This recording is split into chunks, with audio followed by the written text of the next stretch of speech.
lighting, John Pemberton's head, blow-up doll. This is a little closer than I usually am. A lot closer. Why are we so close? There's a certain closeness that I've always avoided with you.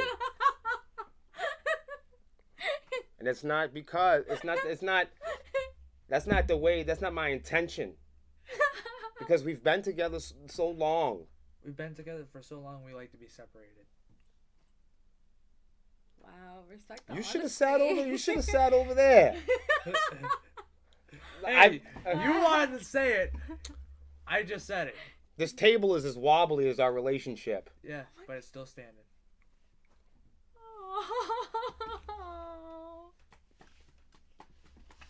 That's very nice. Yo, you're crazy. That is so sweet.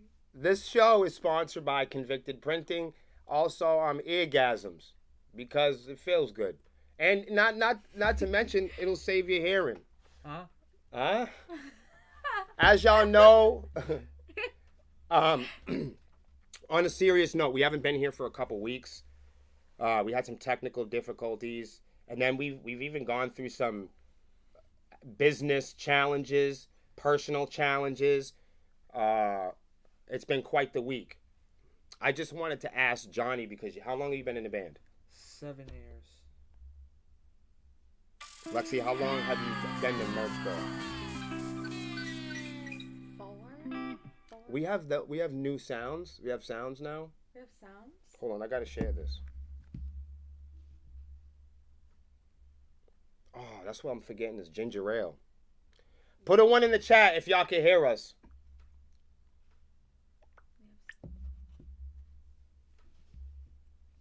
Wow, this is like this is really intimate.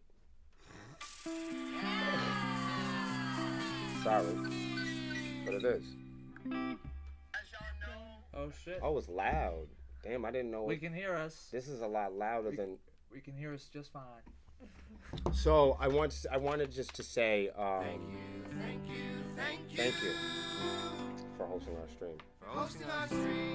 JP is not with us this week, as you know. Last week was our 21st episode of the Honeycomb. Was it? I lost count. I think so.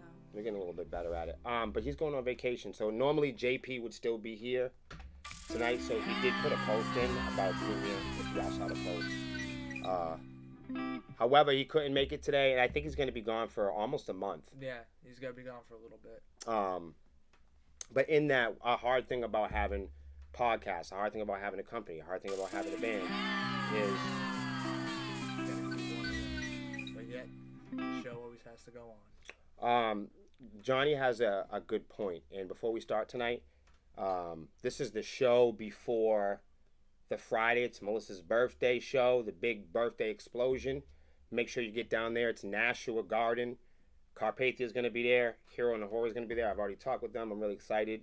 And we'll be popping through early. I'll be there for most of the day. So bands that are getting there, loading in, different stuff, I'll be there to connect with. I think besides that, I wanted to come out and talk with everybody just initially and just point out that Melissa is, 31? Yeah. She'll probably kill me. She's 22. Nah. For all authentic purposes, she's 31. She was saying today that we've had 31 band members. What do you think about that? It's crazy. Not really. It's just a realism of how much of a community it takes to build a product like this, and for it to be as big as it is. Like, everyone put in their time, everyone put in their work, and everyone put in what they did to get it to the next chapter.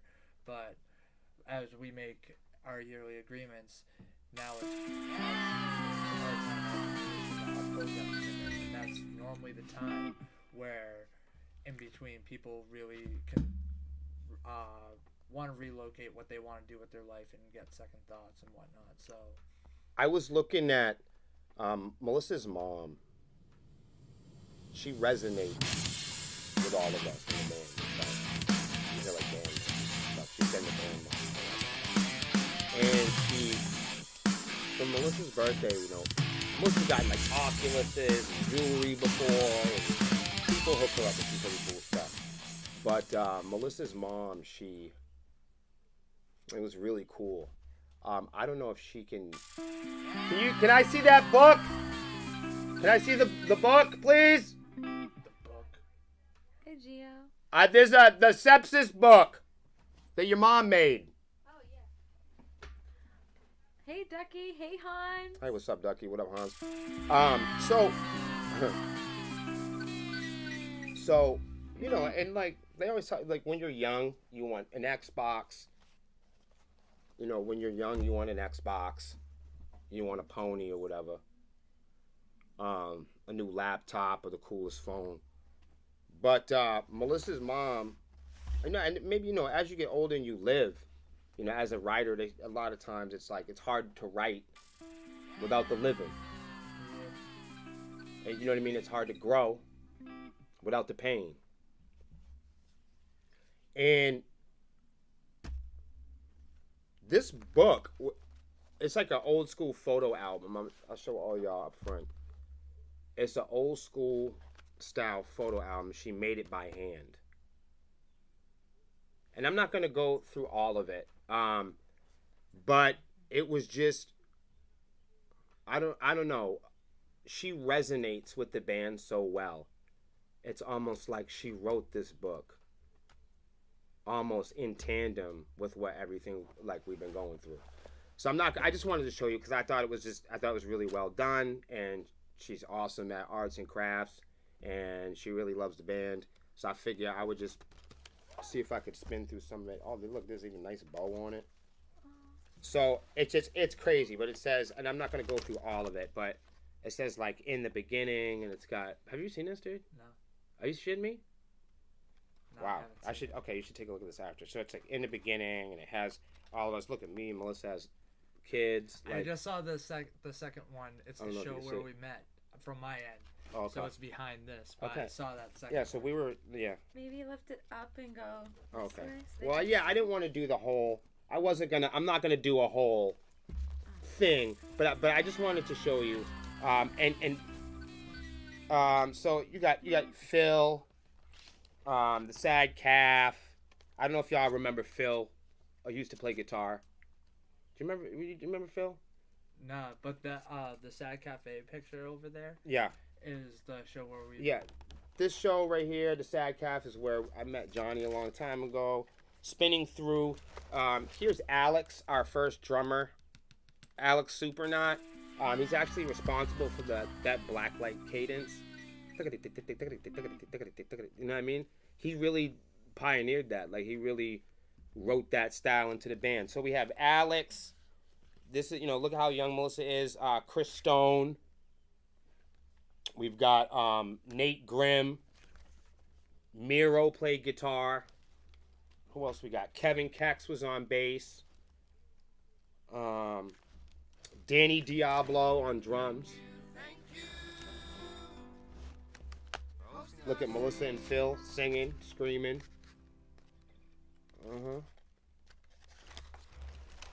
And it goes on to like the Stop the Epidemic tour that we did for heroin and drug abuse and teaching people about that. Some more stuff with Chris Stone, of course. Some current era stuff. Everybody knows Big E. Some current era stuff. And it goes on. Look, it even got Swarmies in here. Hans. I mean, everybody's in this book. If you know us, you're in this book. If you played a part in building the band, you're in this book. Like if you played in the band, or if you played piano in the band, or whatever. Austin Smith played piano in the band. Damien played piano in the band. A lot of people don't know that. Kyle Rio played in the band. Look, there's Harry. Look at everybody's in there. And look, Angel's in there even. Angel. And it goes on, and it goes all the way till current now, you know. And it goes to this last little bit here. And just moving forward, there's a bunch of blank pages.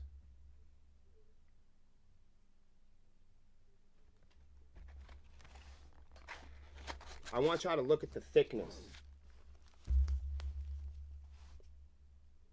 and how thick our history is in New England, and how thick our history is in music, and how thick and rich our history is together. And I want to make it public that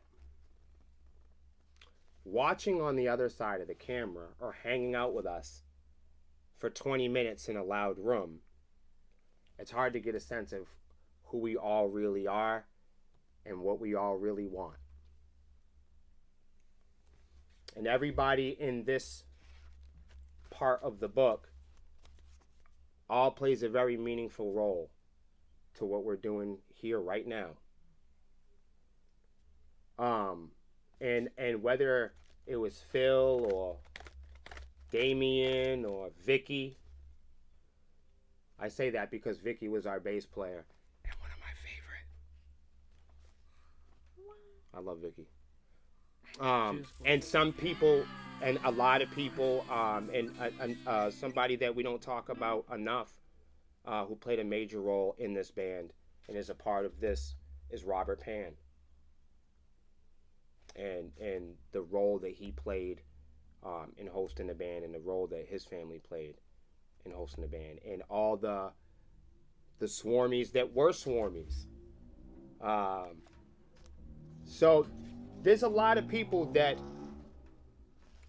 have played a part in my life and in Melissa's life, and this goes down to even the people in ICG, Immaculate Connection Gaming.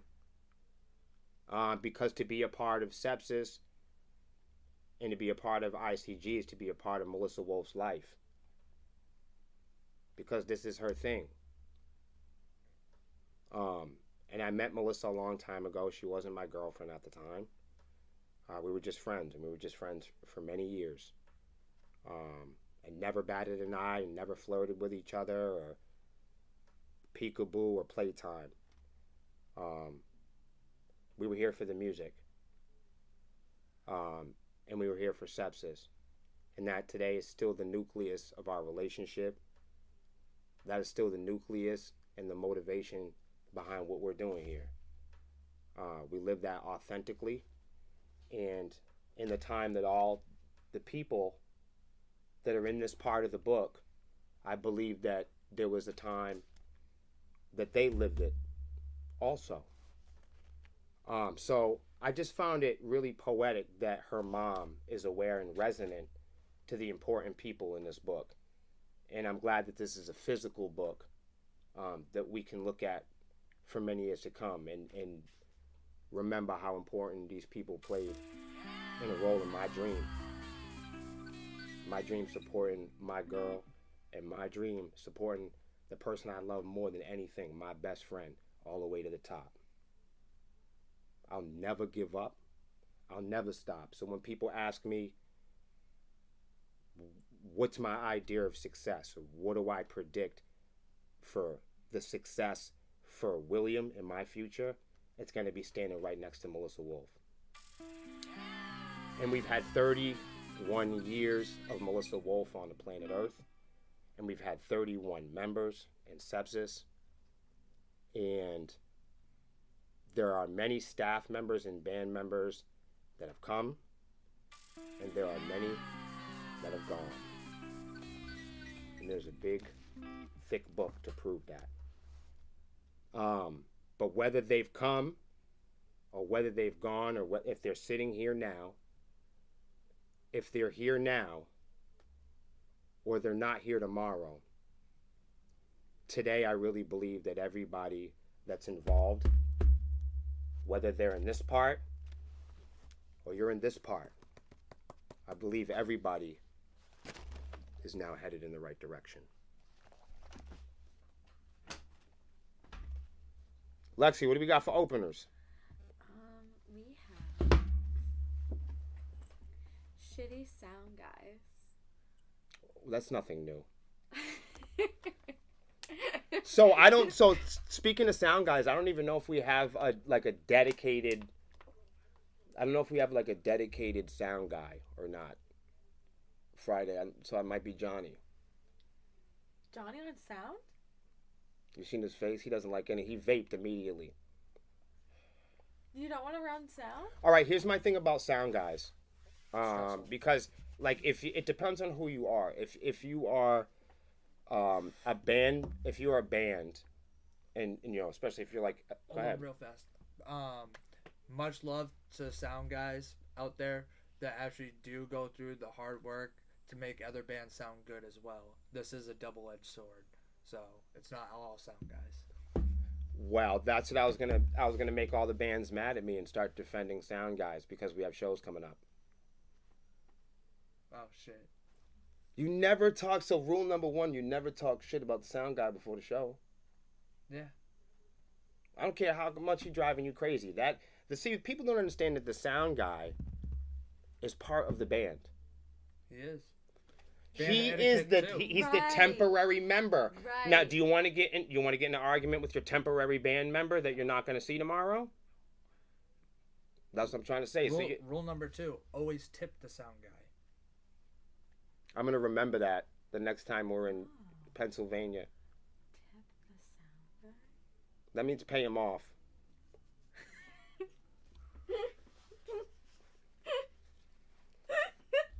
So this show is sponsored by. Why do that? That's awesome. I think so. Who had the post there about the? Dead Reckoning. Okay, so you guys all know the band Dead Reckoning. They're really awesome. I hope they didn't go to the National Garden yet, did they? Please don't tell me that. Don't think so. I'd be hurt. I feel like it's May. So. Yeah, definitely. Anyways, if you guys haven't got a chance to go see Dead Reckoning, and they're I think they are coming to the National Garden. You also definitely tap into that. Mm-hmm. But he goes on to say that this dude challenged him that they don't play every single night, and it's crazy how they met one a few nights ago, and his first day doing sound on his own, and he was incredible. But a guy at 20 years was trash and knew everything more than us, and our tour manager trying to fix our sound. That's what one of the people. Let's play nice people. Is that what Dead Reckoning said, or that's what somebody said in the comments? No, that's what they said. But one of the comments also comes from a sound person, and they go, "You'll be pleased with my sound." I like that confidence. No, I make friends with the sound guys. I don't fuss with them. It's like it's like a producer. You need them. Sometimes our producer tells me go for it, and he goes for it. And there's been shows where we played in the past where we've been fighting the sound guy, and it's been horrible. Like it's worse. Not like due to like. Tell us a story. Wow, I'll tell you the last one. What about when we were in Chicago and the left side of the room didn't work? Well, there's one person that had a sound guy that once refused to mic their drum kit unless they cut a hole in their bass drum. Yeah, see, we gotta draw the line somewhere. I think I'm gonna draw the line at destroying our property. Yeah, there's some things that sound guys. Unfortunately, you gotta work around. If the drummers bring a certain kit, you can't really demand them to cut holes in their shit. I think Joe would be pissed if someone told him to cut a hole. That's why I love all the new wave technology, because you don't have all It's one thing to get in a long-winded conversation with a frustrated sound guy, but it's another thing to have like a big band, and try to move it logistically. Even another one too. Yeah. 6 string. I'll never forget. The first half of the set was going great, and then I don't know, somehow in between, it was just like a ball of sound. Like, it was just... I think I had to apologize to that guy. Because, like, he was so excited. This was a sound... I never have problems with sound guys. And I'm, like, I have to admit it. I kind of threw... Like, I never throw temper tantrums, dude. And, like, it was just, like... I was so bummed. And I was bummed because it was me that was affected. Like, normally I'm never... Like, normally my signal isn't really affected. It, like, normally... And if I take a bump or I hit a bad note or something, I feel like I could recover. My ego's not in the dirt. So I'm used to taking punches on stage. Like, I'm just that... Because I have... Not because I have a bad attitude. I have a lot of jobs. So sometimes it's hard to balance all these things out, so you're bound to take a bump somewhere, like whether it be like a scream frequency or changing to a clean, you know, and then I might really be concentrated on that, but here comes the flip around move, and then we got the solo part coming up. So it's hard for me to sometimes be able to organize all these things. And naturally, if you're not having fun, people can tell. You know, you see, you know what I mean? Like, if you're up there biting your fucking fingernails off, they can definitely tell. Like, if you're nervous. Yes, even say you stomp on a rush, and you run into a bad, not bad, but you say you run into a guitar tone or something you didn't intend. Your hearing is coming back at you, so it's all of a sudden an acoustic simulator, and it's supposed to be the big breakdown part, like boing boing boing, and you're like, wow, this is unexpected. If we're not prepared for this. There's thousands of fuck ups like that on stage. Right. It just depends on how quick you as a musician can recover. And the sound guy is your fucking dude for that. He's the guy that saves it. He's the only guy in the world that's going to give you headroom. He's the only guy in the world that has cushion to fall back on. You know what I mean? So he can... A great sound guy can detect, when somebody's ankle's wrapped around a mic cord. Well, they could do that, or a guy never hooked up their bassist or mic.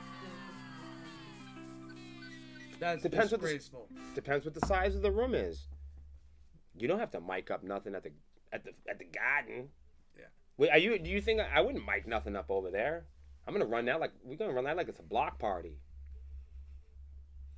I'm serious. I mean, if you can get 40 people in front of the band, that'd be good.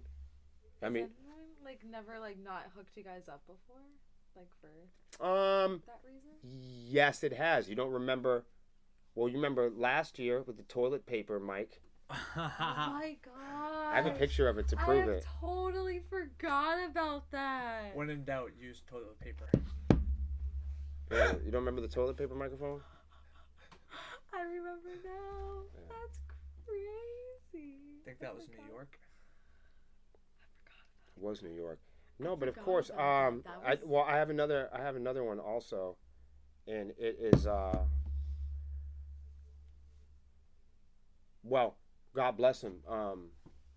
We were at the Hill one year, and Lloyd was like, "Man, I'm not micing y'all up." And I said, why? He said, because it's so fucking... He said, you guys are so fucking loud. And I was like, oh, you got to mic... I said, you got to mic the cabs up, man. It's, you know what I mean? It's going to be... He goes, no. He goes, trust me. He goes, we don't need to mic up Sepsiss. I said, you mic'd up all the other bands. I said, why would you do that? He didn't mic us up. The shit sounded fucking awesome. It just... I don't know. Like, that night, we just left the guitars out. But, like, he mic'd... But, you know what I'm saying? The drums, and it, like... You were a bass. You were mic'd up, but like just guitars were fucking rolling, dude. And that was it. That's one thing. Cam always played very loud. That was very much in his name. And that was extremely helpful at times with me screwing up. Because if I can screw up, you know what I'm saying? If he's loud enough, if I screw up, ain't nobody gonna hear me, man. The dope thing is with 6 people in the band, you got 6 people to fall back on. You know what also is difficult? Okay, yeah, go ahead. The bad thing about having 6 people in the band is you got people to fall back on. It's like Jenga. If you get, so there's some, whoa, you get that tower. Okay, so they tell like right, you get a three, audience? Right, you get a 3-piece band. Somebody hits a bum note, you kick him in the ass, and then we live our lives. 6 people get in an argument, it's fucking chaos. Every fucking thing starts wobbling around. And everything starts fighting. Right. It's the age-old fucking thing. But the very mystique, the very value of having an orchestra is the 200 motherfuckers that showed up. For the organization. That's what you. I mean, yes, the viola is pretty. Got it. Yes. The tuba section and horn section is clean. I understand that. They are educated and they are well conducted. However, yes. Pemberton's watching. JP's here. Sup, Pemberton? JP's here. Hi, JP. I see you. You got your seat. Hold on. You know what's really weird is I went to look for the smoke and I couldn't find it. No. Just pretend there's smoke. Hold on. Pretend there's smoke. I don't have to pretend.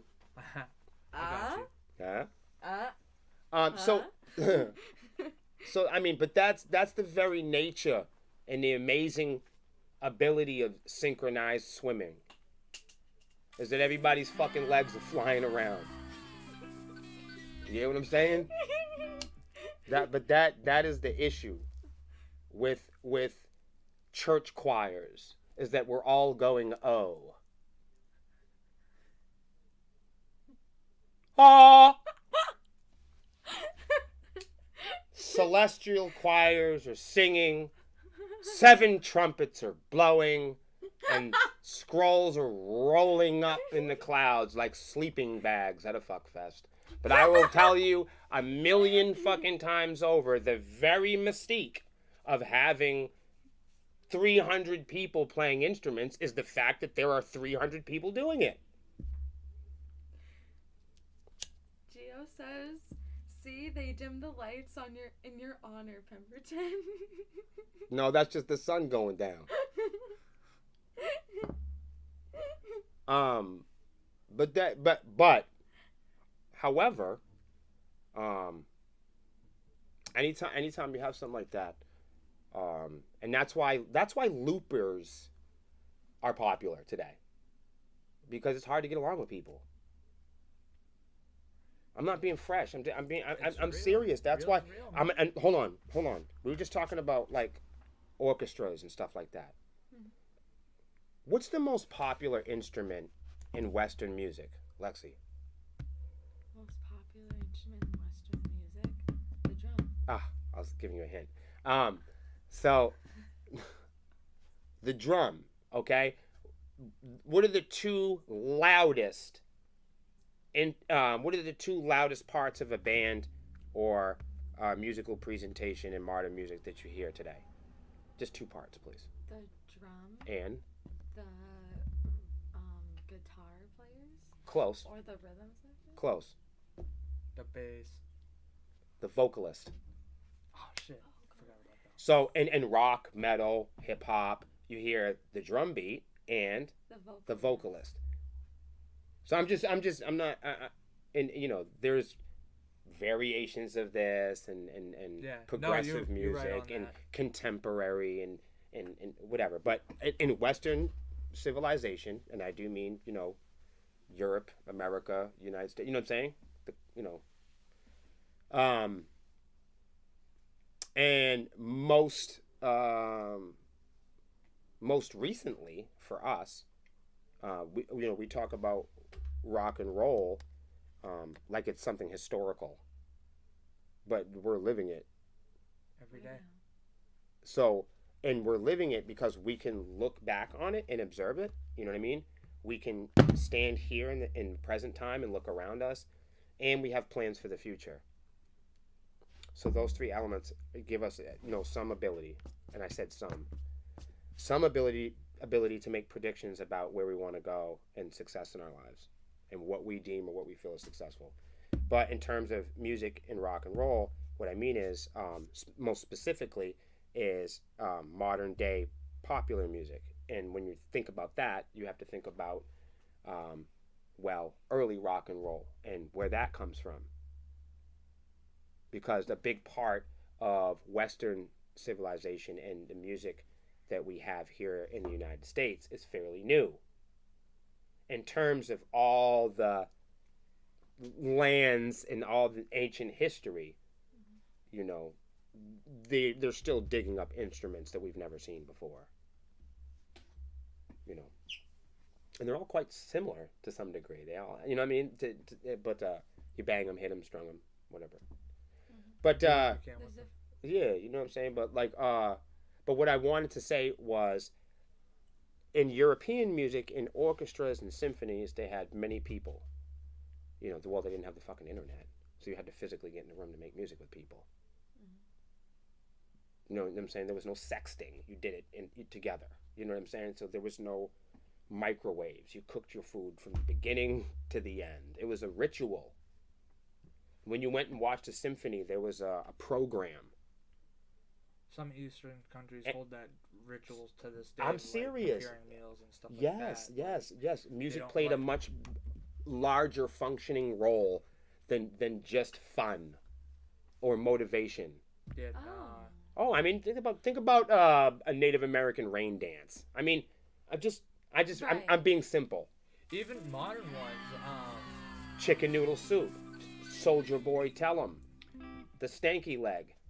Even modern bands from the East, like the Who, they sing about different shit that not even stuff that they talk about, like. And I know what you mean. Like, anyone can really. This is before it was really lyric based, though. Yeah. It was spirit based. It was universe based. It was stars and planet based. It was oscillation and vibration based. Yeah, they used it for many It was things. frequency based.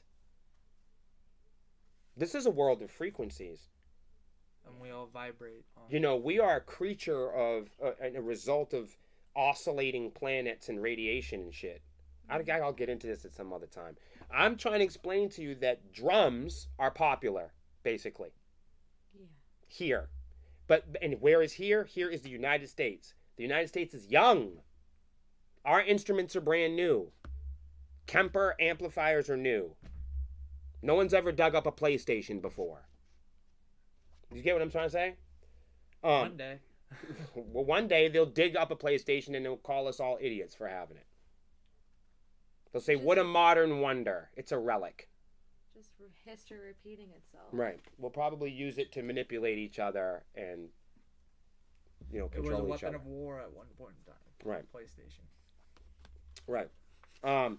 So the drums and vocals. And why is the drummer, when did the drums become important? When did the drum kit become important? Because before it was all separated. Like Sepsiss, it was separated in parts. You get a part, you get a part, you get a part, you get a part, you get a part, and we all come together and play the part. Why did that not happen? It wasn't economically. It was too much logistics involved. You had to move everybody. You had to get more people. When you have supervisors, leaders, right? Some people say me and Melissa are the leaders of Sepsiss. So we are the supervisors, right? When you have supervisors and managers, you have human error. Yeah. That's why AI is such a big deal. That's why everybody wants. Why do we want AI? Because what they're trying to accomplish is getting rid of human error. Supervisors. Because we live in a modern society, we depend on supervisors to get the paychecks. And everyone wants to be in a perfect world and look perfect. But we all have a different idea of what we think is successful. We all have an idea of what we think is clean. We all have a different idea of what we think is metal. We all have a different idea of how we want to live our lives, and we legally do so. So because we function within the governing societies that allow us to present new ideas and challenge the construct, you're always going to get people with different motives. The reason why the drum kit is so popular in the United States is because of economics and logistics. And it also has to do with the fact that the same reason why the looping pedal is so popular today. And that's because it's hard to get along with each other. It's hard to agree on the same things. It's hard to have the same goals. It's hard to have the same gods. It's hard to have the same tastes. It's hard to have the same points of view day in and day out over long periods of time. And when you have bands, when you have projects like ours, it takes a long time to not only forge the trust and relationships that you need to play the music together, but the ambition in the business model is large to begin with. So you have this both feet in kind of mentality. And the thing is when people come and go, when people took one foot out or put one foot in, this isn't always a bad thing. It gives it gives the world a chance to grow. So music would have never grown. Yeah, it's the birthplace of creativity. Yes. So the drum kit is a result. The drum kit we all know and love today is a result of orchestras and people in symphonies not wanting to be able to share the job together, not being able to fit the needs of the logistics. The modern day drummer was born to get rid of everybody else, to get rid of the fucking staff, to get rid of all the drummers that didn't want to be there, to make room to grow. And out of that, you have rock and roll. Without the drum kit, you would not have modern day music. It would all be broken up into... I mean, back then you had people... One guy did the cymbal, one guy did the marching band, one guy did the bass drum. Somebody was like, wait a minute. Fuck them. Put it all together. Let's put it all together and get one guy that's just really good at it. Because of human error, people aren't reliable. Exactly. And that's why, I mean, in a day of the internet, and people encouraged to make music online a lot more, the technology is accelerated in quality enough where people don't need to be in the same room to do things anymore. So the need for bands to be a band isn't the same. And a lot of times that's where we've really, especially traditional metal fans and traditional fans of bands, can dial into us and go, wow, I can remember that. That looks like something that I grew up with. That looks like something I can recognize. For people in our demographic, it's hard for them to recognize, a kid with his earbuds in by himself going to a virtual concert. It's hard to dial in. It's just in our demographic. I'm not saying it doesn't have a place. I'm not saying it doesn't have a place of its own. In fact, I think that modern day technology actually, by having virtual experiences, I think it really encourages people to get out. Some make the argument that being on a cell phone is going to prevent people from going to concerts. No, not if you've ever been to one of our concerts. If you see that on the cell phone, you're going to want to go. So, you know what I'm saying? Sure. So when people see our concerts on the cell phone, I don't really get mad about it. But that's whatever. There's no perfect mix here. I just wanted to show you guys historically, when we talk about where things come from and we talk about modern day rock and roll, we have to talk about the drums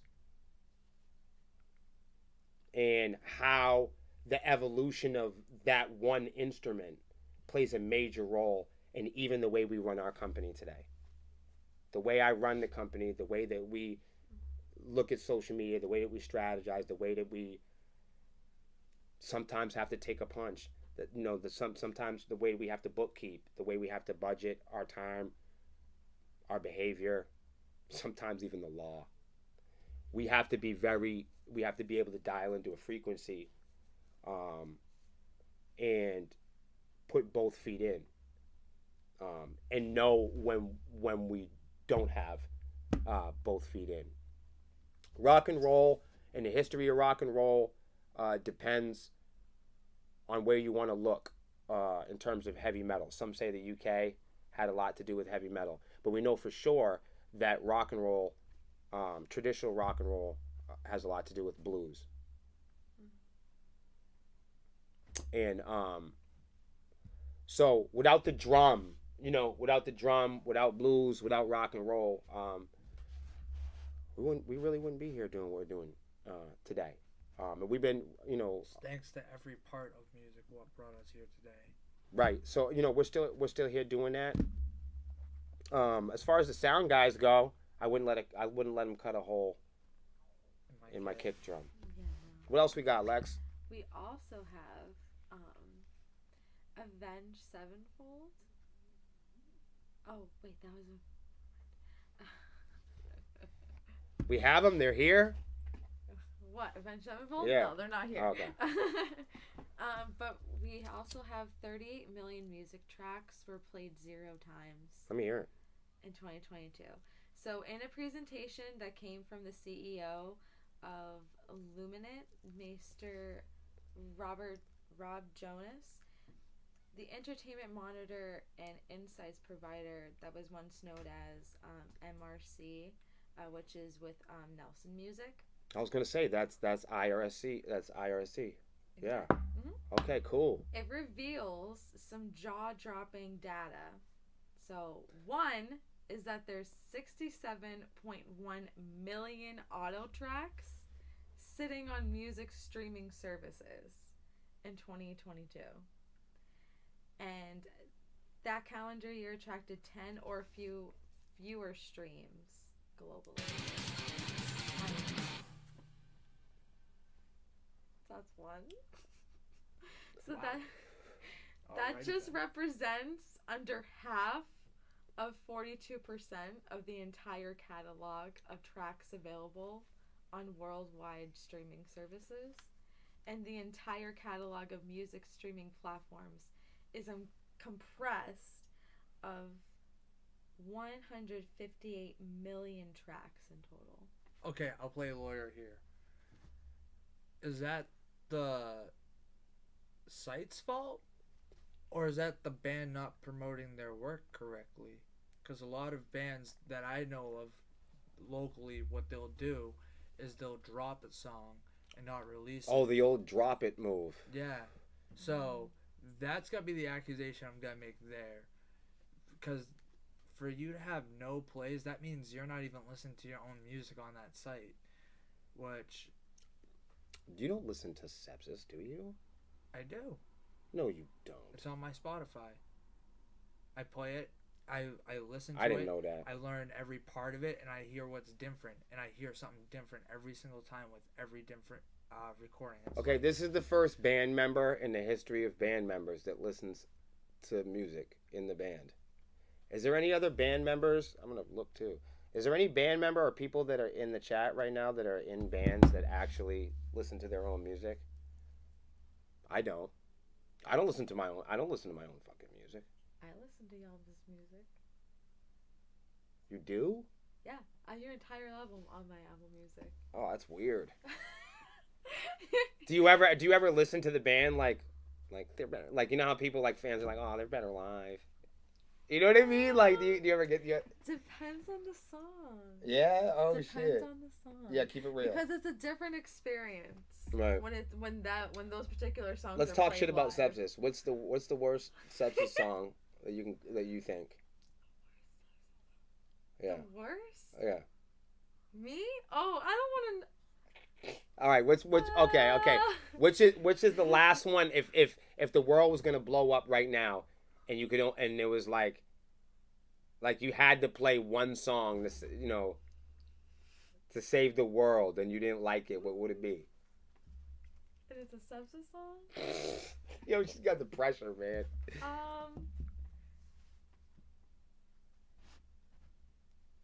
I'm a fair to say.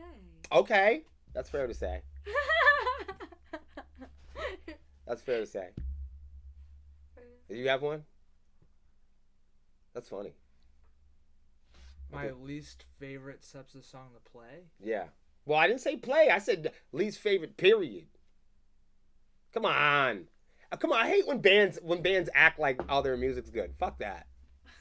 Fuck your music. Why does everybody want their music to be so good? Who cares? It's just an opinion. No, but we live in this time where like everyone is so seriously, from metal to rap to all my friends that make music, they're all trying to write hits. Why? There ain't no point. Why don't you just write something good? Or write something that makes you happy? Why don't you write something from the fucking heart? Well, you know what I mean? A lot of my friends that make music, they lying in the goddamn music all the time. Pour it out. Remember we were talking about in the beginning about it's hard to write if you ain't lived. I'm old. That's why I can write shit. You gotta know how to get your ass kicked. You know what I mean? To answer your question, you're gonna be shocked. What is it? Blacklight. Dun dun dun! Did you just say What? Yo, Johnny? That is a swarmy staple. Yo, you just went against all the motto. right. I did. I said you're gonna be shocked.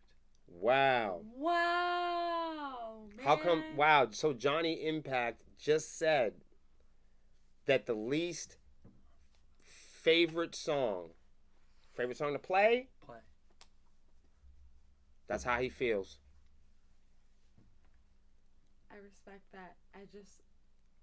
Because you want it. I'm gonna tell you why. Because it's like the Sepsiss sweet cherry pie. Thank you. Dude, when we because we made the song like the Swarm, and listen, I love the Swarm because mine's the Swarm. Yeah, what? And this the is fucked Swarm? up. No, because I would have never have thought. Yes, I'm gonna tell you why. Because the Swarm is the one that like, honestly, the Swarm is the first song that like any terrestrial or like commercial radios ever played, and I hated that. I hated that. Remember, like when the Hawk got like all those radio stations and college stations got, and it was all. Remember that year? It was all. I was like, we don't sound like that. We don't sound like that. I was like, wait. I'll say this. That's right when I was coming back, so I missed a lot of. Oh, bro. On there. So when you heard that song? No. How did you feel when you heard that song then? I thought it was groovy. Right. It's up there with probably one of my least favorites to play. See? I told you he didn't like it. Why? Well, I think that's funny. I love the intro. No, he didn't say he didn't like it. He didn't say he didn't like it. I love the intro. That part's probably my funnest part to play. Do do do do do do do do. I don't know what he's talking about. Do do do. But anyways, that's probably. But besides that, it's kind of just like. It's. All right, so we made it for the gaming community. You know. Yeah. And it was more like, it wasn't going to go, because none of that was even like a part of no albums or nothing. We weren't making any album. We were just a band. I don't mind listening to it though. I'll say that. No, I don't hate it, really. I don't mind it when I'm at work and it comes on. I'm like, oh shit, like I got something to groove along to at work and shit. Okay. Like so you just don't want to play it, really. You never said you didn't want it. You said least. Like if we play it this Friday, all of a sudden you're not going to trip out. No. I wouldn't trip. You know what one that I would always trip out on before? And yes. Did you call? Trip out on yes. Now would be, it's sweet nothings. Like, can I say something about that? Out of everybody that has ever been in the band, you and I play that the best. I've never ever said that to you, and I just recorded that live. You heard it here first. No, I'm serious. I always complain. Listen, I've always complained about Johnny's probably Johnny's probably the loyalist member we've ever had, to be real with you. But I'm always mad at him because I want him to overachieve. Okay. You know what I mean? I want him to be awesome. He's awesome all the time. Thank you. But I you know what I mean? I'm one of those band guys in your band that want you to be awesome at 4 in the morning. You know, he's good at 2.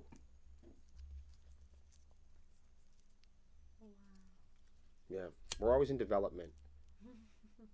No, I'm serious. We've taken a whole songs apart together to try to reconstruct. It's like, all right, we got a song from Glenn, and then we listen to it. Because making a record's different than playing the shit.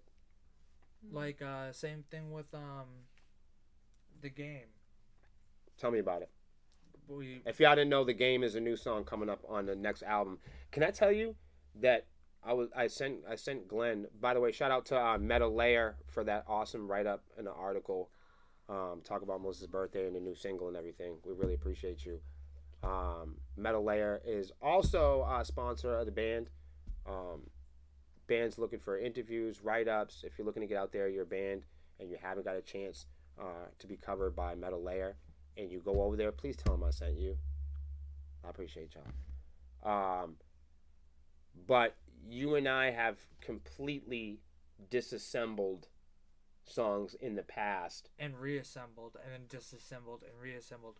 We did that with Eyes of Empathy. Mm-hmm. That's been played 3 different times in 3 different type of ways. The Sky Is Falling has been played in 2 different type of ways. What? Really? Fair to Say was what? To Say was played in a different type of way. One other type of way. So because we weren't really trying to. We were trying to figure it out, like what to do. So every single time we would come back and we would be. Well, it would be weird because there were band members that would. So in order to play music, sometimes you have to be in the band for. A band like this, you have to be in the band for a year or 2 to get good at it. Yeah. And you always because you're not just playing because you gotta dress up, you gotta look the part, you gotta do the moves on stage. It's not. This is a hard band to join. It's a hard band to stay in.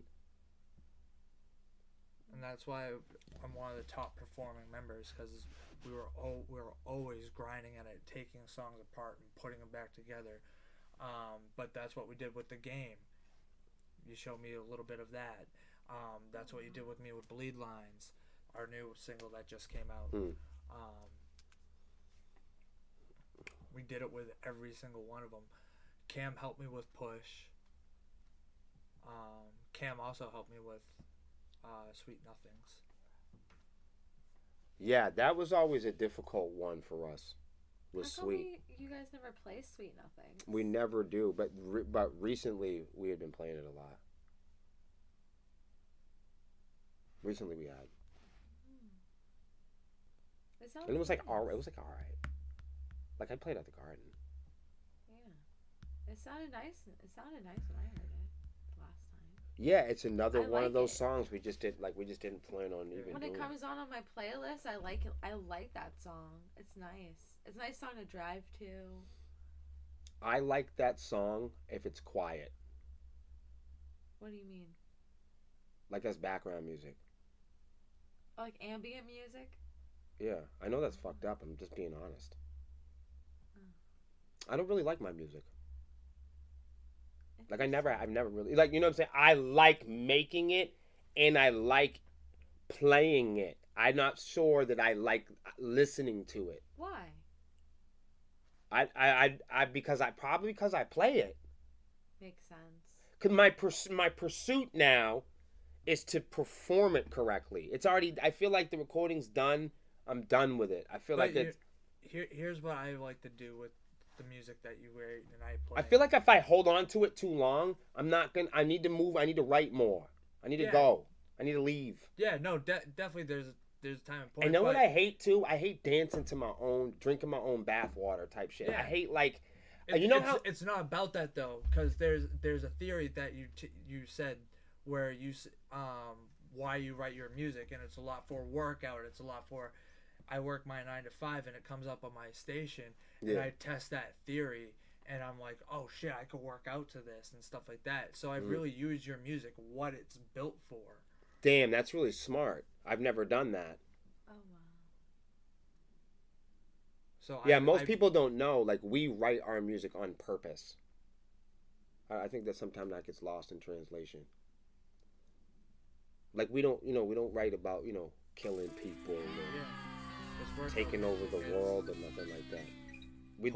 No, I love those bands that do that. I'm a big fan of that. I think we were the death metal. Yeah, Chelsea Grin, all fans that. in the band. You know what I mean? And I think that, there's so many great bands that do that, and there's so many great thrash bands that that left room for us to do something different. They accepted you guys more. Well, it's just like we're not trying to be something we're not. So you know what I mean? You're either threatened by us being ourselves, or you appreciate us being ourselves. It's either or. Yeah. Yeah. Like, I don't play death metal, but I've been to a lot of death metal shows, and I love going to death metal shows. Well, then we're gonna go to one in Nashville Garden with Dead Reckoning. I've never been to one. We'll go to Dead Reckoning one at Nashville Garden. We should all go. Yeah, that'd be fun. How about that? I would go to more New Hampshire death metal shows if we were invited. I'm not saying that to be like, I'm not being sad. I'm just saying I haven't been invited in a while. Yeah. No. We used to get a lot of invites to shows. There's not as many. The frequency isn't quite. Well, even so, no one's doing it anymore. Like. Oh, here come the loopers. See, I just told you that. I hate to say it, but bands aren't really bands anymore because they have so many issues, and most people just are like, oh, I can't do this anymore, or don't want to do this anymore. I hit a block, and it's like, it's too hard for me. Do you think that they're going more towards like AI in that sense? Yeah. So instead of relying on the human, they're relying on like a computer. It's the drum kit again. And that to me, I don't want to be in the 300. Yeah, and to me, that's if you're in an orchestra with 300 people, you have to get along. It's impressive too, though. Like not only they have to get along to everybody, but you have to be there when you don't like someone as well, and you have to put up with them as well. Even that just shows we just don't have that anymore, right? It shows that backbone, that strength. Like people get out of the band room and like, oh, I don't want to do this anymore. And it's like they are like, so many people don't want to do this anymore. Let's consolidate to one thing. And then that destroys it for the other people that want to do it. And that takes the beauty out of having the 300 people there. And it takes the beauty. Trust me, I love the drum kit. But there's a lot of beauty. Yo, Johnny just flipped out. Yo, no, you're right, though. That's real. There's a lot of beauty when you do have the 6 up there. Yeah. There's a lot of beauty with it. That's where it is. That's where it is. You ain't lying. So... No, and that doesn't take away from the one-man band. No, that's still a cool thing. The one-man band. That's the YouTuber. That's the. They do. And I'll tell you what. Like this is gonna fuck y'all up.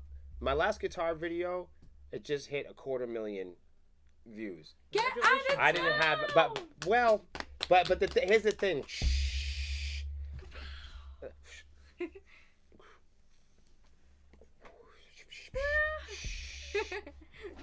Wow, that's more powerful than my weed, bro. That's crazy. What is that? Gasoline?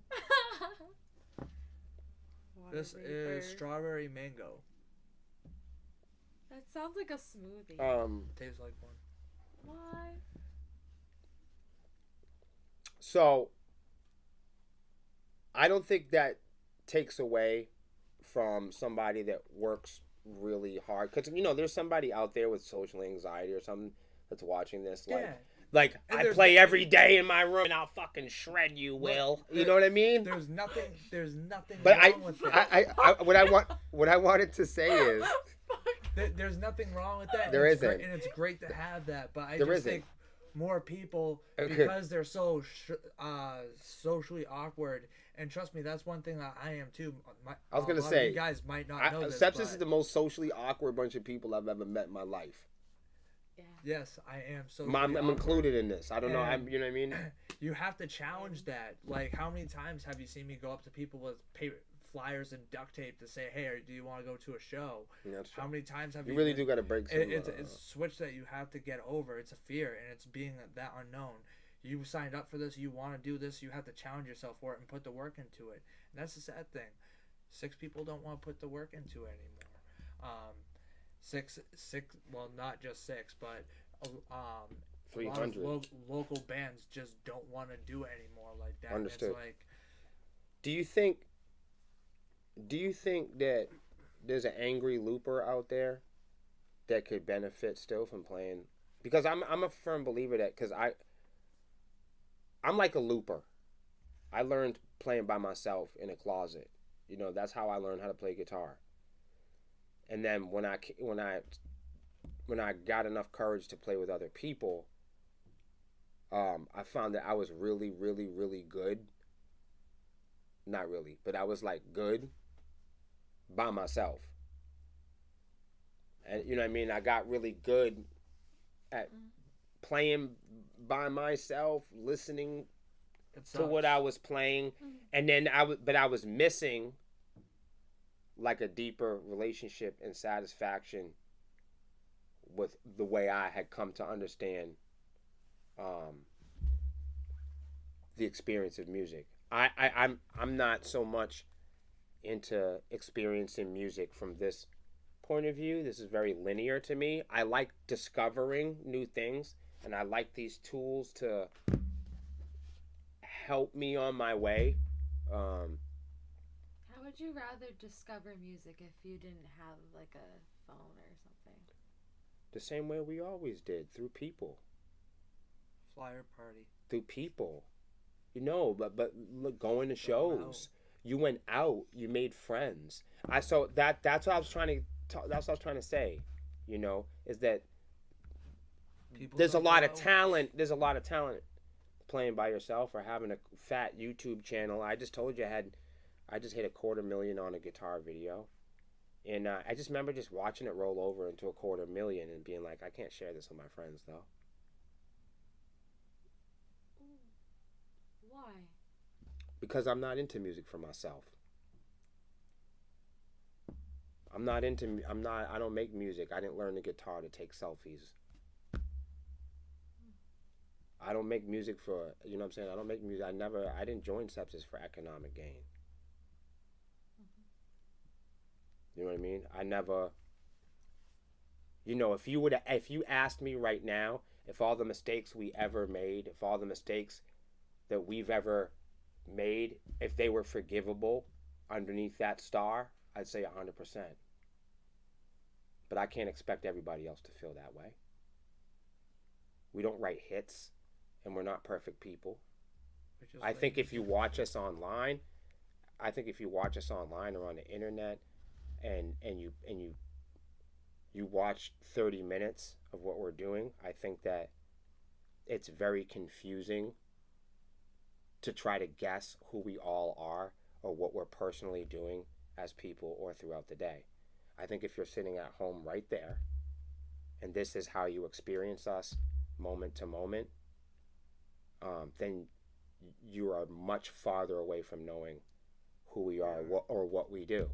Because the only way for you to know what we're doing and who we are each day is to be right here in the room with us. Yeah. Gio says a looper being able to play the perfect song does not nor will it ever mean a perfect song is a better song. No, I agree with that. And I wanted to say, I think it speaks in terms of like not better or worse. You know, I know that's a thing too that we run to, is like sticks versus branches kind of thing. You know, when we don't agree with something or we don't understand something, everyone picks a side. When we're not there to observe all the pieces, especially when we're looking through here, we tend to find the people that we like, or we tend to find the people we need, or we find the people that we want to pay attention to us, and we run to them. You know what I mean? And a lot of times it gets misunderstood because when you have something with so many layers, with so many chapters like we do, you'd have to live with us physically to understand the dynamic in the history that goes into what each individual is doing and what their plans are, in the project. I don't take that away from people that study music on their own, to their own device, because I know we live in a world where it's encouraged to treat people poorly. It's encouraged to look down on each other. It's encouraged to pick sides. And if people don't think and feel like you do, if you don't eat the way you do, if you don't live in the same lifestyle, we all, it's easy and encouraged to pick a side and to pick a favorite. And that's human nature. I'm not, I'm not even gonna speak on that. But I started here for the music, and I'm still here for the music. It's been my number one priority. And I think that's the priority of the looper. And that's why we can't say that the person that's making music with a looping pedal, or somebody that's or 6 people that have achieved something great, and are coming and going, or it's still living, man.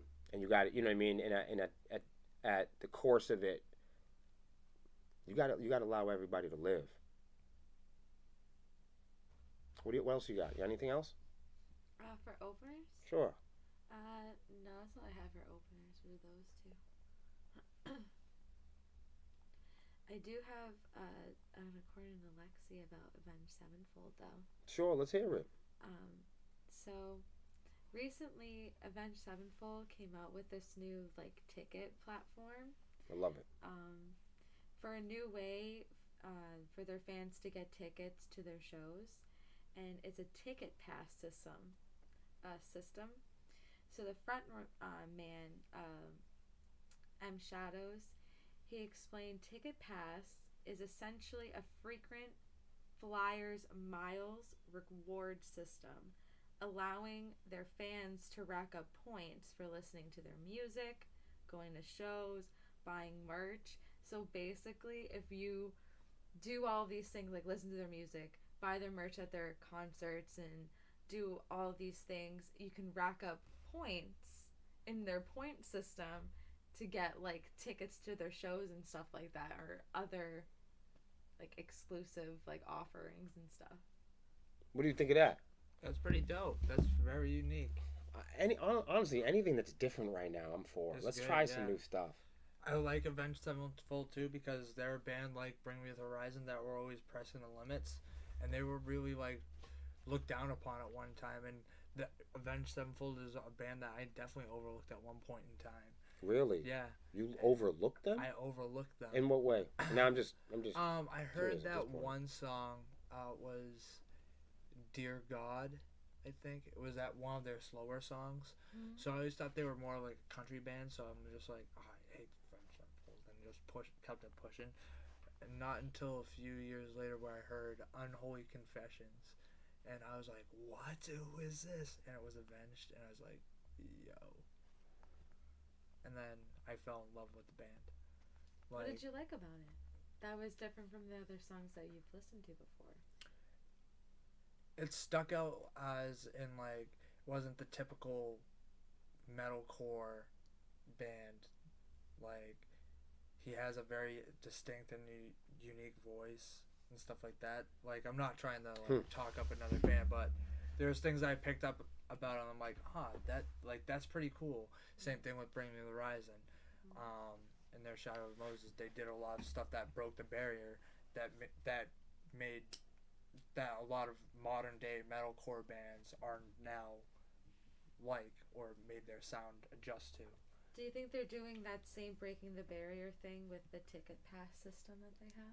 I think so, and I think they're doing a different way where it's more of online internet, where everyone can win and take down what is the evil Ticketmaster with their over monopolizing music. But that brings their fans closer to them, because obviously they have a great marketing job and a great following. So It's interesting to see the reward system play into music like this. I never thought that, like... I'm just glad that there's, like, powerful bands that are doing it. I'm glad that there are powerful bands, and they're, like, nice to see. You hear pop stars or rock stars, or rap stars doing stuff like this. It's really interesting. But it's good. I think it's good for rock and roll. No, it really is. Like, there's one band that one of my friends, they always wanted to go see. You realize Metallica is good at this. Yeah. They're I was, and the old cliche from the people in my peer group is, I'm not a really big Metallica fan. but like what I don't like about that whole I'm not a really big No one's really a big fan of anybody any fucking more. Let's say, I'm not a really big fan of Kirk Hammett. No, I want to say this, not just because you could see their name everywhere. I'm just saying, but so you're not a big fan. If you're not a big fan, then how come you can name every member of Metallica? How come? If you're not really a big fan, you can name every member. I know people who can't name every member of Sepsiss. Trick question. There's 32 of us. That's true. Right. Name all 175 members of fucking Twisted Sepsiss. I mean, Kirk Hammett's tied to the Master Puppet solo. What? I'm kind of not surprised. Why? Well, why are you not surprised?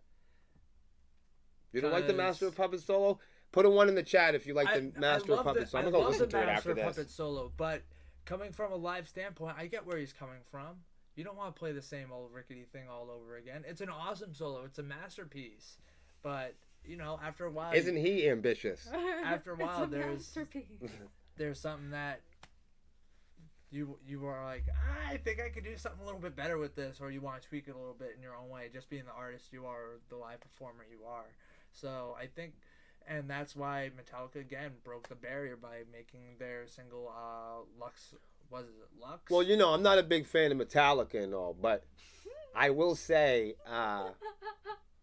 growing up, I studied all their material, even though I'm not a big fan of them or anything. And I probably, come to think of it, I think I know more Metallica songs than any other metal band in the world. However, I'm not a big fan, personally. Same people. I used to. There's not too many singers that I mimic in the shower poorly. But I'm not a big fan or anything. Did you listen to Metallica? I might have listened to Metallica more than any other metal band on earth, and I'm not a big fan of them. I'll say this. Metallica... I'm starting to think I'm lying. Metallica has the... I think I'm lying. Metallica, unfortunately, I think I'm a big fan. You know what I mean? Like... Metallica, unfortunately, has the Nickelback effect. The 3 doors down from a puddle of nickel creed? Yes, they have that effect. Oh, man. Y'all know about that? The old 3 doors down from a puddle of nickel creed. That, where everyone hates Nickelback. Everyone's like, I hate Nickelback. I love them. I like that one song. And then that one song turns out to be like 6 of them, or a whole album's worth. They got a good kick drum signal. But they're like, fuck Nickelback. And I'm like, what the hell? Like, so... They invented the Dodge I noticed that Metallica got stuck with the Nickelback effect. Or Nickelback got stuck with the Metallica effect. Why? No.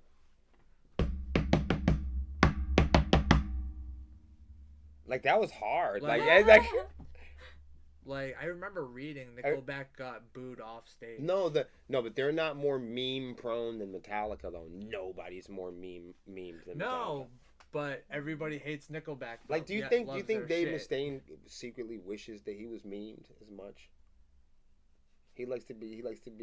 Hey, I think so because of his publicity tactics, but I know. I was gonna say Dave Ellison, he masturbated. That's all he needed to do, man. He was in the news for 3 years. I was like, whoop, you're out. I guess your kids are too. Wow, come on, man. We met Dave. Oh. Johnny! No, but Boo boo. I don't know if JP's still in the chat, but No, Dave's a good guy. You're gonna feel differently the next time you shake his hand in a Hilton. Oh no. Oh no. Yeah, but yeah. We met Dave Ellison. We were playing. Yeah, he's a cool dude. The first time we ever met him. He's this cool dude, and I still think Dave should have kept him in. Come on, man. Don't even get me started. Don't even get me started right now. You're gonna get it going. That's all I'm saying. All right, I just want to talk about this because we only have a few minutes left. Universal clamps down on AI music copycats. Oh. New rules to restrict artificial intelligence development. So like everybody's racing right now to like so everyone was racing to develop it. Like we need it. We can't handle ourselves. Supervisors, managers, we don't want them. Hell no, we won't fucking go. The robots are here. And I personally think, you guys can talk about it all you want to. I know most of you are full of shit. I think people want to have sex with robots. That's why? Because they don't want to have sex with each other. So I think it's just because people don't talk to each other and people are afraid to get over that social anxiety part. So they want the robots to come in and rule. Yeah. Are people going to have sex with robots? Yeah. Okay. Because they I mean that's I just want to make it perfect. That's gonna happen. Right. Do you think our friends are gonna have sex with robots? Would you have sex with a robot? Hell no. What if it was a really pretty robot? No. What if you couldn't tell that it was a robot? Nope. Like, I don't know. That would be a hard one. How could I... What? Yeah, comes in, farts on your couch. You know what I mean? Over the years, they're going to be developing these robots. Malfunction. Discharge. So 1,000 signatories... 1,000 signatories, including hundreds of tech, science, academic leaders, signed an open letter calling all AI labs around the world to immediately pause for at least 6 months. Oh my. Wait, what? Immediately. Wait. Now listen, I get all of my information and I collect it from various sources. This is the most ridiculous thing I've ever heard. So all the major players that are developing AI robots called each other on the phone like, hey, look, man. Look, I know we've been, working on this thing. I know we're in competition. I know we're all in the market. But let's give up together. What the fuck is going on? Right. Welcome to the age of quitters. Okay, moving on. The government has drawn up proposals to take the restriction of the development generative artificial intelligence in the country into its own hands. So now it's a weapon. We couldn't even play with it first. We couldn't even play with it. That's why when you were talking about nuclear fusion in episode 2, I was like, we're fucked. The first thing, so they're like, we've got nuclear fusion. Look, we've did it. And then the first motherfucker, and the first person they were asking, they say, what are the risks and associated with this thing? And the lady looked directly in the game. She goes, oh, it's devastating. It'll blow the whole fucking world up. Yeah. I'm like, oh my God, so why the hell did we do that? That's why it took them so long to figure it out. Because we don't have that here on this. Is that what we're doing in the band? Nuclear fusion? No, I don't think so. I think last I knew, we was trying to get to Pennsylvania. Yeah. The proposed measures published on Tuesday by the Cyberspace Administration of China, don't start, entitled Artificial Intelligence Services.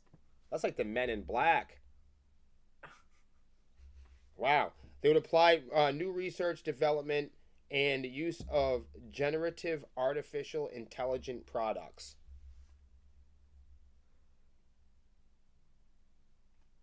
I don't know. Wow. This company, it's the CAC. They say that tech firms will need to submit security assessments to the so-called National Network Information Department before their AI services can be resumed or consumed by or presented in front of consumers. So basically, they all agreed to keep everything really in secret from here on out. Us. I just wanted to point it out. This is. I mean, this is directly referring to music. You know what I mean? This is from music sources. Yeah, this like, isn't. Hey, you can't do music anymore. Right. The reason why music. Pause. The reason why I'm talking about this is because buying and selling, owning and getting paid for shit. Fender guitar is now a machine gun. Well, your Fender guitar, you might not own your guitar anymore. You might only have subscription guitar. Yeah. Just like right now, you know, we're like a subscription band. We all are. We all are. Think about it. Why do you think you said some people don't want to do it anymore because they're not here? I'm talking about in general. Look at how much you have to do. I mean, there's no. Back in the day, you used to have like a label or a group of people that would escort you through the various, you know, hallways and corridors of the music industry. Where now is we get towards this thing called independence. But I come on here all the time and I talk about how like all of our independent tools are like corporate manufactured sandboxes, dashboards, subscriptions. I ain't met a motherfucking. I've honestly like what in my personal experience, I've never even met another recording act that didn't have to pay for their press except for being a Sepsiss. Every act that I've ever experienced or you know what I'm saying, all of my really close friends in the music industry, and you know I know rap legends, Grammy winners, you know, friends that I can call on the phone and they tell me they always praising us for what we do. You know what I mean? And then you know what they keep telling me? Keep owning. And that's why like we talk a lot about technology on the channel. That's why we talk about and educate people. Not to say, I think it gets lost sometimes in translation, like we're debating or like memeing about like AI or just getting people wound up. No, but there's a greater about how to be authentic on these platforms. Right, where the value is. How to protect your music, how to license your music, how to publish it, how to own it. All that stuff. They're what they want to do is bring together tighter controls around the development and the public use around generative AI. I mean, they don't want a lot of public, me and you, they don't want us to have access to the development tools. That's weird. Yeah. Tech giants demonstrate that their own AI models to rival the likes of OpenAI's Chat GPT, which they have shut down before because they said it was really dangerous, et cetera, et cetera. Meanwhile, in the music industry, generative AI and its potential to infringe on copyrighted content is becoming increasingly pressing concern for major right holders. I can see where this is true. When we signed, I always will say our record label is, to me, one of the worst things that's ever happened to this band. And you know, after we signed with them and published the music, almost immediately, because you know I have software of my own, where you know what I'm saying, if you write the word sepsis, I know about it. You know what I'm saying? So like if you publish something, and I have it like that so I can keep track of press and know what's going on around the world concerning the act. So shortly after we signed with them, I noticed that like before our release date, like hours before it went live, I noticed that like, you know, there's different time zones obviously everywhere, but our music was available in like all these fucking places that like it shouldn't have been. You know what I mean? And that like, wow. And I firmly believe that some companies, I'm not saying that that's what happened in my case, but I figured out a loophole. Like if you allow yourself, you know what I'm saying, if you allow yourself to get hacked, you know what I'm saying, you know, if you could make partnerships or friendships with companies, you know what I mean, that if you, you know what I'm saying, if you surrendered and got hacked, you could split the royalty money with them. So, you know what I mean, if I was a small label, and I'm just talking about hypothetically, if I was a small label and I needed to put out 2 big acts, I would get 10 to 15 really good acts that could help me make a glorified promotion company, and I would deputize those acts like Sepsiss. And I would use acts that really do deserve to play. I would acts that really are talented, that really do have a background. That way, when I needed to scheme and scam people, I would be able to show them a business model that looked really authentic. And I'd take a band like Sepsiss, I'd put them up front, I'd prioritize them. You know what I mean? What I wouldn't want is for a band like that to become successful. What I wouldn't want for a band like that is for them to have sales.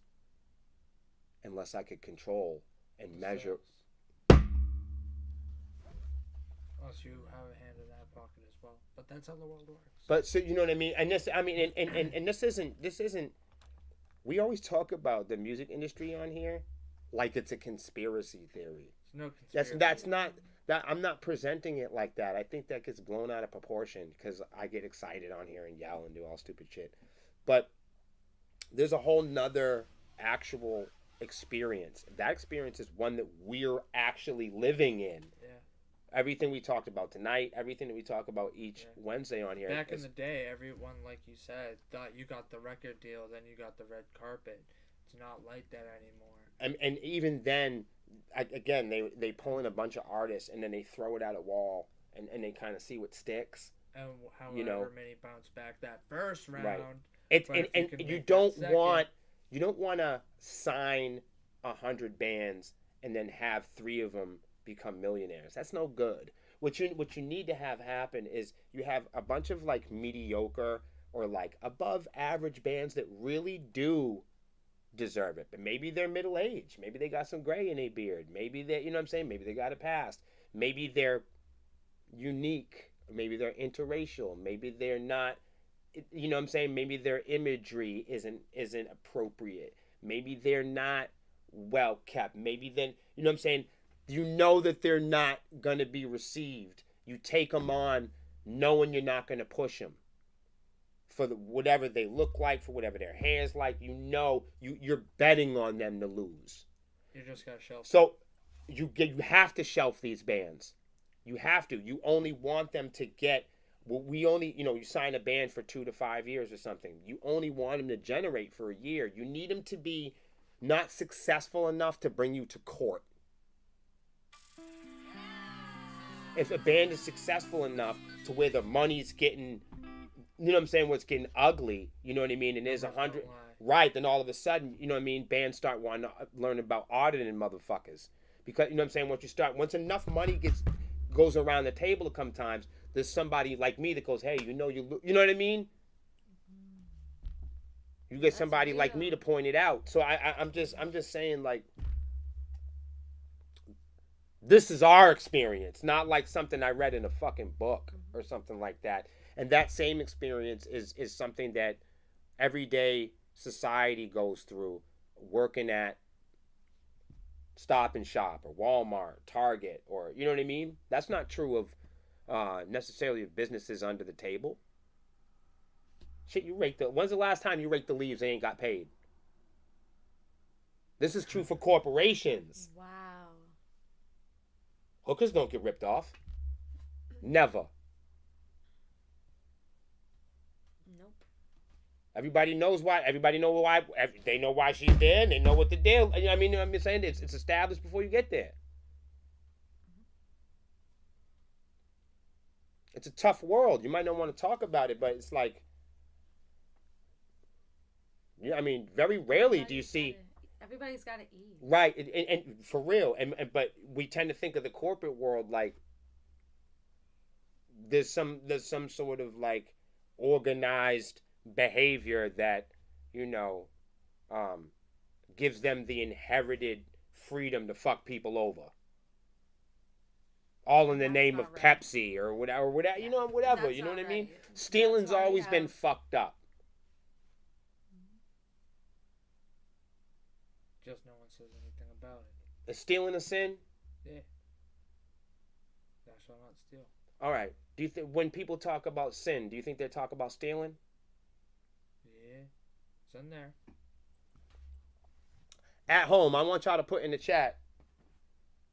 When you think about when people blame people for sinning, who do you think they talk about? Stealing? Or you think they talk about something else?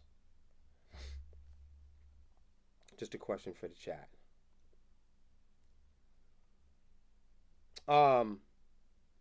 Just quick, we only have a couple minutes, and I wanted to go over, it is post-release. If you guys didn't know, our new single, Bleed Lines, is out. And I have got to say, wow, am I excited about, like, I didn't know people were going to like the song as much as they did. I've been waiting to ask you guys that question. What do you guys think about the song? It was just released to anyone?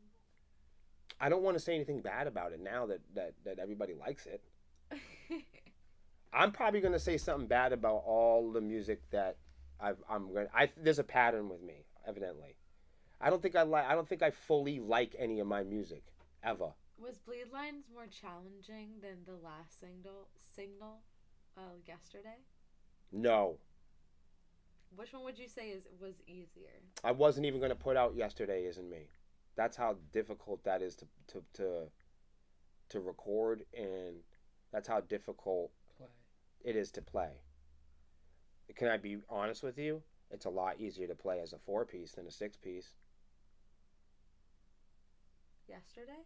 Yes. Oh. Yep. Interesting. Yep. It's hard to have 5-6 people tight. For that song? For any song, for metal. That's why, you know what I'm saying? That's why most people just do 4-piece at most. Sometimes even a 3. It just guarantees the tightness. Just do 3. Right. So you're going to see a big, 2020. You're going to see very a tightness that you'll see. And Bleed Lines has that in comparison. It's written for that. It benefits from it. If you know what I mean. If preferably, most of the newer music, you want to play with 6 people. Okay. Because that's how I wrote it. A lot of people don't know I write all the music in Sepsiss, so I write it for each. You know what I mean? I write it for each person that's in it. There's nobody on any of our records except for me and Melissa. I think Cam's got a little bit. He's got a little bit of work in like More Than Before. I think there's a little bit. He played a little bit there, but Johnny, you played a little bass.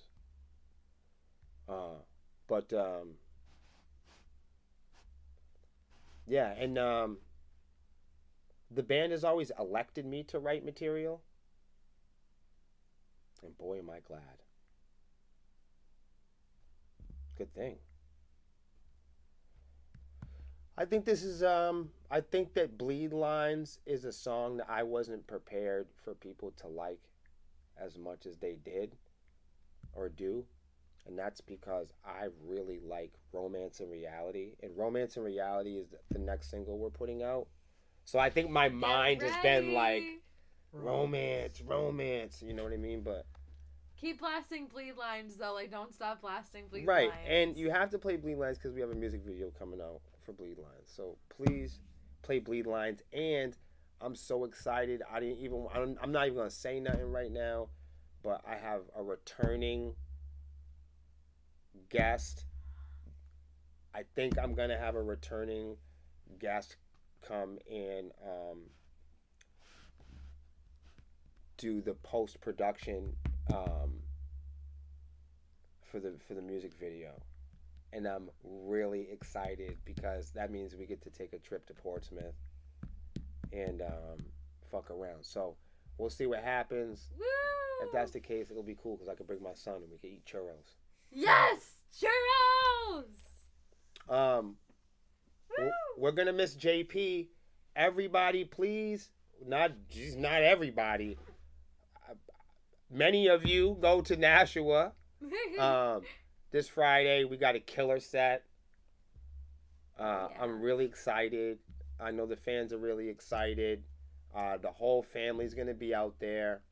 Don't eat before you go to the Nashua Garden, because the Nashua Garden, and I'm not saying this just because they're sponsors for us or we're playing there, or they live in my town and they'll beat me up. They're town's best subs. They really are. And you've lived in Nashua forever, and I'm a Portsmouth guy. Is there a better sub sandwich than... That's the spot. Like, before, all right, if you asked me before, I used to like to go to what they called the Sausage King, back when that was around.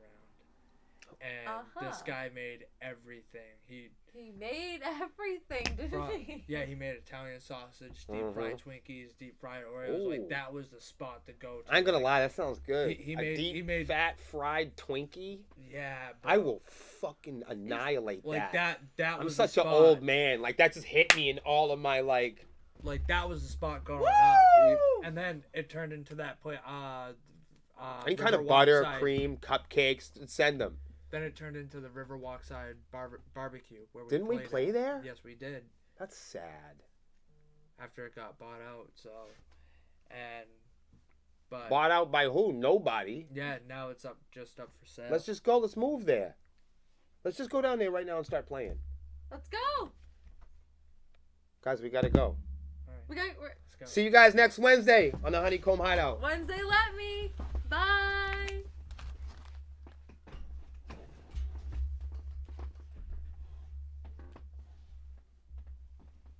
I like how Lexi just stays there. Lexi, you're just gonna stay there the whole time? Well, We're yeah. about to go to the garden. Let's go to the garden. I mean, Woo! Riverwalk.